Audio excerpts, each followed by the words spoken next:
Just watch this and listen. I mean, that is absolutely incredible. Oh, man, that is. What's up, everybody? This is Donovan, D-Money Scott. You are watching Moneyball. Today, I have a special guest. I have Quinton Ganther. My man is the running backs coach, University of Utah. He had a pro NFL career.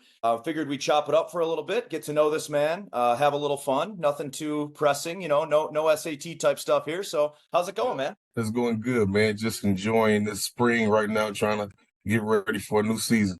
How's the weather in Utah right now? What's going on there? Hey, it's actually really nice outside. I don't know if you can see, but the sun is shining. Well, that outside says my window. the sun is shining so bright that I can barely see. And, you can't we're see in it. Buffalo. I can tell you it's been raining for about 2, 3, 4, 5, 6 days. And it just don't stop, man. Tell me about the day-to-day life right now, man. How you been after the NFL? How's everything treating you? And are you enjoying your time out there? Well, my day-to-day life, man, consists of a lot of babysitting, a lot of chasing kids around. I got to make sure kids are doing their homework. I got to make sure kids are going to class. I got to make sure they're not showing up to class intoxicated. I mean, this day in life is crazy. Hold up. I thought you were a football coach.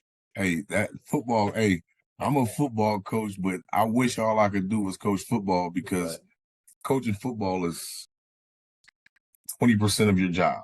That's the fun part. Yeah, that's the fun part. The other how much responsibility do they put on you to kind of, like you had said, and I know we're kind of half joking, but we're really not. How much responsibility falls on you to keep these kids in line, like soldier them up a little bit? I mean, I can see you're a pretty beefy dude, man. If you're telling me to do something, But so what it is if you bring these kids here, you're responsible for them. Okay. So if you keep bringing kids here and they're not making it through the program or they're not graduating, then they're going to figure out a way to get you out of here too. Okay. So you got to take it serious. So you got to make sure you're recruiting the right kids. You got to make sure you're doing all of your homework. You got to make sure you understand what kind of families they come from. Okay. Where you're going to have to give them extra assistance. What kind of students they are. The whole nine, what kind of crowd they hang around, who's their best friends, who's their girlfriends. Okay. All of it. So I know you're from Fairfield, right? Yeah, I grew up in Richmond and then I moved to Fairfield when I got to the 9th grade. There's a lot of athletes that come from that area. And that's what I was really getting at with that. Do you go back? Do you find a lot of your talent and recruits? Do you go back into Northern California to find them? Yes, so I do. I recruit Northern California still. And then all my family is there, like my mother. My mother's, all my siblings, one sibling that's in Atlanta, but for the most part, all of my siblings are still in the Bay Area. All my aunts, uncles, grandmother. So that's still home for me. Now, when you say Richmond, is that Richmond, Virginia you meant? No, Richmond, California. Oh, all right. I didn't see Richmond, California it's about 25 minutes from Fairfield. Okay. All right. So it's up north, same way? Yep. Yeah. All right. I was going to be like, man, Richmond, Virginia, that would have been a culture shock, right? But still the Bay Area. I was up there, man. I was in that area, San Fran, Oakland. I don't have many nice things to say about Oakland, but I love San Fran. Hey, so you were right next to Richmond, and so Richmond's about 10 minutes from Oakland, if that. Richmond is okay, and then Fairfield is closer to San Fran. Nope. So if you look at it, say Oakland is first, right? Yep. So you got to go up to 80 East. Okay. The 80 East will take you through Oakland, and then it will take you all the way to Fairfield. Oh, all right. And then to take you to Sacramento. So in order to detour, you have to go across the bridge to get to San Francisco. Who decides whether they're an Oakland or a San Francisco fan? I know it's such a mixed thing. It depends on what side of the BART you're on, right? Yeah. So since I've been going from home for a while now, I had our quarterback ask me. He had a Dodgers hat on a couple of days ago. I said, "Oh, you're a Dodgers fan, huh? Now that they're loaded." And then he said, "What you a fan of?" I said, "Well, I just cheer for the Bay Area team since I'm a Bay Area guy. So I'll cheer for the A's and the." Yeah, we got double dip Cajun. Double dip Cajun. I give it a 10 out of 10. Seems to be the wing of choice, and you go with a 10. A 10 out of 10. Well, I think these guys know what to order now, then, right? Double dip Cajun. Yeah, that's the way to do it. Thanks, guys. Nice. Yeah. Well, soon it's going to be the Las Vegas A's. Las Vegas A's. And I'm sure they'll change the name too. They won't be the A's anymore, but it's kind of sad Tell me a couple memories about that growing up, man. I mean, this is going completely opposite direction of what I had planned, but I'm really glad it is. So, I just like kind of, like I said, chopping it up with my guests. There's no real format. I want to get to know the man a little bit and just share a couple stories. So, growing up, was football your primary sport? Were you a bigger football fan or baseball or? I was a baseball guy. So growing up, everyone thought I would be playing professional baseball.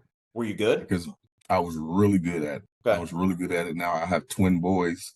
They play baseball. Oh, right on. So I didn't start playing football until I was like 11 to 12 years old. Really? I started baseball at 7. So everyone thought I was going to be a professional baseball player. That's how good I was. What position? And I played young. When I was young, I was a catcher. Okay. Then when I got older, I played the outfield. But I was really good at it and I loved it. And then I used to get into trouble a lot. So I fell in love with hitting people and not getting in trouble for it. Yep. The biggest mistake I ever made. I hear that a lot though about people choosing football over baseball, and I'm not even joking. I hear because of that reason, like because they're trying to vent anger, and instead of going to jail or going and beating people up, the only way it's not a black-white thing, whatever, right? A lot of youths, whatever it is, they have built up aggression. Like, how do I get this out, right? Kind of man at the world type stuff, right? Yep. And I got suspended from school a lot for hitting people and doing the wrong thing. So when I started to do it and didn't get in trouble for it, I fell in love with it. Man.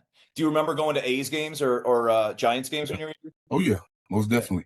So one of my youngest brothers, his dad used to work for the Giants. Okay. So we used to go to Giants games all the time.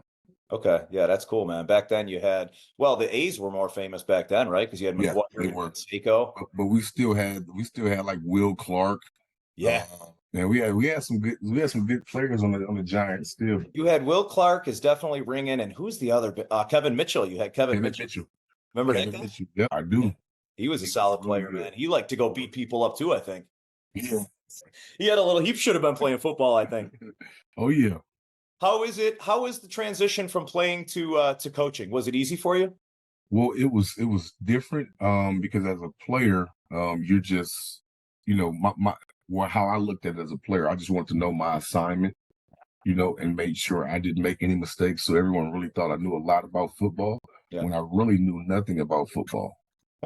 I didn't start learning football until I became a coach. My man had them all tricked. All tricked, because all I did was know my assignment. Yeah. And since I didn't make mistakes, everyone thought I knew what was going on. No, I knew what I was doing. Yep. But as a coach, you have to know the bigger picture. You have to understand it all, the whole grand scheme of things. So it opened my eyes to a part of the game that I didn't really pay attention to. Bro, I love that transparency. I love that dead ass answer, man. That honest answer, because and you know what? It's no one ever questioned it. You went out there, you did your thing. I was looking at some stats, right? And I saw, the first year drafted late, and then the first game, I think, and again, I apologize if I'm wrong, but Impulse is revolutionizing the physical therapy experience for active individuals in Western New York. From marathon runners to warriors of the weight room, we've got you covered. Our cutting-edge technology takes sport-specific testing to the next level. Our patient-centered approach lets you drive your own recovery. You can expect individualized one-on-one sessions every time you're here. And the game changer? Impulse is home to Western New York's only public board-certified sports PT. If you're ready to get back in the game, call Impulse today and mention Moneyball for $100 off your first visit. The first game you ever started, I think you scored a couple touchdowns and you had a really nice game, right? Yes, I did. That was with the Skins? Yeah, it was with the Skins, and I was back home in front of the home crowd in Oakland. I had like 250 people come to the game. That's a great feeling, right? But I mean, awesome. But who else was on the roster then? That was what years? What years we talking? That was on the Skins with me that year. Who were the other running backs? You had was it Clinton Portis then? Clinton Portis was there. Okay. You had Rock Cartwright. Okay. He's not coaching right now though. Yeah.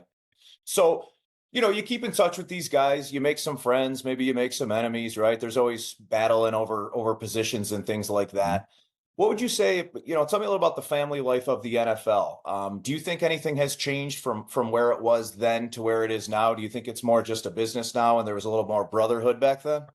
Well, it was always. I mean, listen, you're 39. We're not talking about 50 years ago. Yeah, it was always a business. We can't never get that twisted. Yeah. It's been a business from the beginning. Yeah. Now, one thing that I love about the guys, and it's different when you go from team to team. So when I got drafted to Tennessee.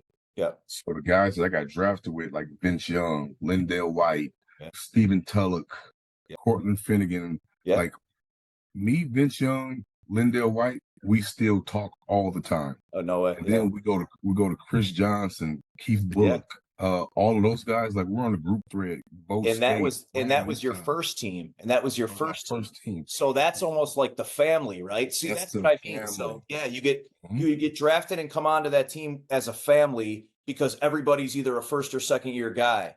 Mm-hmm. And then I think as your career evolves and you start getting bounced or traded to different teams, you still have that family life at home, right? Yeah. And then you're just kind of, hey, these are associates. Yeah, all right. Just like Lavelle Hawkins, like me and Lavelle Hawkins is still super duper close. He's a Northern California guy. Okay. But when we left, and me and Chris Johnson talk about this too.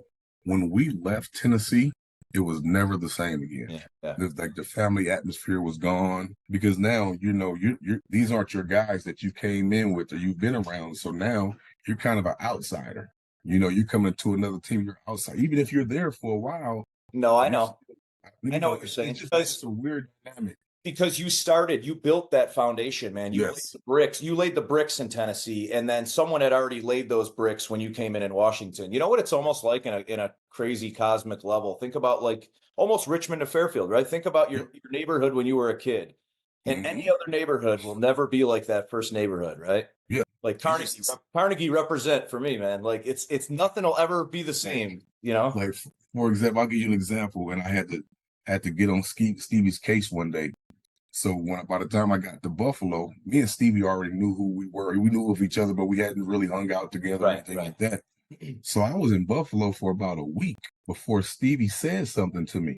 So one day I said, okay, it's enough of this. So I went over there and I charged him up. I said, hey, you walk past me one more time, like you don't know who I am, I'm going to punch you. Because it's the hometown, we got all similar families, similar friends, He was just like, man, I was just nervous. I didn't know what to say. Oh, really? Yeah. See, I was wondering what his response was, man. It was one of two things, right? And like I said, I see your build. You're definitely a little bigger than Stevie. That or was he ego tripping a little bit, man? No, he wasn't ego tripping. No. I mean, and then ever since then we've been like this right here. Yeah. No, this is cool, man. Listen, I know you don't have a ton of time, and I truly appreciate you taking some time to chat with me. Tell me, a couple more questions if you don't mind. What are your expectations this year going in with Utah? I mean, I feel like Utah every year is just getting better. Clearly, it's the coaches, right? Yeah, we would like to think that. But really, every year, man, there's just so much talent coming out of that school, and in all different positions. So you know how like Ohio State, I mean, they got talent all over. Georgia's got talent all over, right? But then there's certain schools that always have receivers or always have linemen. Like Nebraska's got the linemen, the cornbread white guys. Mm-hmm. And then you got Utah, all different positions. You got backs, running backs, right? And that's coaching, right? That's good recruiting. And I know that's a big part of what you're doing, right? Yeah. Is that kind of when you guys go after and you're doing your own recruiting and you take on that responsibility, right? What goes into that? I mean, the fear of knowing, like you had said earlier, that's on you. Well, the dynamic of recruiting is different right now. Right now in college football, the relationships mean a little bit, but it doesn't mean as much as it used to. Right now, it's about show me the money, the money ball. It's the money. Who has the money ball? I need the money. Yeah. That's kind of what it's turned into right now. So I can tell you, I had a kid from my hometown, and I thought we were going to get him. I'm like, okay, everything is great. We're going to get him. He's locked in. I'm telling everybody, okay, we can count on this guy coming to us. Yeah. Okay, another school gave him $100,000 more than what we were offering him. And he was out. He was out. Now, for the average fan that doesn't really know how things changed, because this is still pretty recent. This is a year, right? Yeah, how are these cats getting paid? Like, is it I mean, NFL, you're signing a contract, and you're not doing that with college. So you say 100 grand more. How are they getting paid to be recruited? Run me through that real quick. Well, you have a collective, right? Every school has a collective where you have a group of people who are raising money to be able to pay the players, right? So now you have some schools that have a lot of money. You have some schools that don't. And the schools that have a lot of money, they're able to pay players more, so they're able to get the top tier athletes because they come at a price now. It's that simple. It's that simple. It's not like a salary cap in the NFL where everyone has a salary cap to stick under. Here, there's no salary cap. There's no regulation. It's kind of. I mean, so right boosters are raising the money. That's how they do it. Yes. How much realistically, and I know you can't get into dollars and cents, but how much realistically can one of these, 5-star recruits come in to college? I mean, you talking 500 grand? You depend on the position. What position are you talking? Let's say a running back. Let's say a running back. Okay, you got some of the top tier running backs across the country making 7 figures. Some of the top tier guys making 7 figures. And how are they, like, what do they call that money, right? Because they're still not supposed to say it's salary. No, right? It's not. It's not salary. It's NIL based. Okay. Whether they got an endorsement to go show up here to tweet this for this company or whatever the case may be, but they're getting a check. They're getting a lot of money. Some of them get it up front. Some of them get it in paid monthly, but they're getting that money. We got the quarterbacks, the top tier quarterbacks. They're making $2-3 million. See, when you explain it like that, and I'll be honest, man, it's a tough pill for me to swallow because here's what I'm thinking. What really gives these cats the incentive now to go on to the next level? Everything you do in college. What gives these cats the incentive to go to class? 100%, like you're struggling with right now, right? Yes. These guys, why do they need to go to class when they got $500,000 in their bank account? And they're kids. They're 18, 19 years old, bro, right? If I had 500,000 in my bank account at 18, 19, I would have killed myself. Me too. I mean, and that's the honest truth, man. And like, and then you say, coming in stone, whatever, like there's really nobody. And it's that Kanye, you can't tell me nothing, right? Yeah, nothing. Because nothing you can't go beat on them. You can't do that. And you're going to jail. You can't tell me nothing. But if you dangle a carrot in front of somebody, right? So if you say, here's your opportunity for the NFL, if you work hard and this, right? Now, yes, they're going to run out of money eventually. But at that point, they might be like, I don't know. I don't know if I agree with it, man. I don't. It's flawed right now. We just got to fix it and get it all. Yeah, because I think there should be some money. I think they should be allowed. But because they are, it's a business, and man, college is the same. But they got to cap it somehow. You know what I mean? You have to cap it. Yeah. But we'll see how it goes. But I appreciate your 2 cents on that. I really do. Couple fun questions, man. You order a pizza, man. What are your toppings you're ordering on that thing? Chicken, bacon ranch, extra chicken, extra cheese. Woo! This man knows what he wants. Okay. Oh, yeah. All right. When you were in Buffalo, what was your favorite chicken wing joint? You know what? So this is gonna sound weird, but when I was in Buffalo, when I first got there and I didn't have a place to live, I used to stay at the Millennium Hotel. Okay. And their wings was pretty good in the bar. Really? Yeah. I thought you were going to say was right by the mall. I thought you were going to say the Tedoros had you living at La Nova or something. No, I was. I'm low key. I want those $10 wings, not those $30 ones. Elmo's is one of my sponsors, man, and their wings. Yeah. Get back to Buffalo. Ask Stevie about these things. He's now absolutely brainwashed. These wings they're insane. Okay, I got to come check them out because when I got into coaching, you know who my first player I ever recruited as a coach? I do not. It's like a little brother / I'm mentor to him, Taron Johnson. Okay, really? Taron Johnson is my guy. Okay. I talk to Taron all the time still. So I was the coach who signed Taron Johnson to Weber State. I'll tell you what, man, he's coming out. Oh yeah. He's I didn't expect it either, to be honest. Yeah. But yeah, I did. I knew he was gonna be that way. So do you come back to Buffalo? Do you see him? Well, I haven't been out there. I always see him when I'm in Sacramento because he's from Sacramento. His family still lives in Sacramento, so we still keep in contact. And every time he's in Sacramento and I'm in Sacramento, we'll get together and go, chill. Next time you're on the East Coast, man, if you're over here, definitely give me a holler. I'll take you, show you these wings, and yeah, it was really nice talking to you, man. You seem like you're a pleasure, and keep doing what you're doing, man. Keep rising. Most definitely. If you run into Dalton Kincaid, tell him I said hello. All right, Coach I will Q do said, that, brother. "What's up?" All right, take care, my man. Thank you. All right, you too. All right, bye. All right.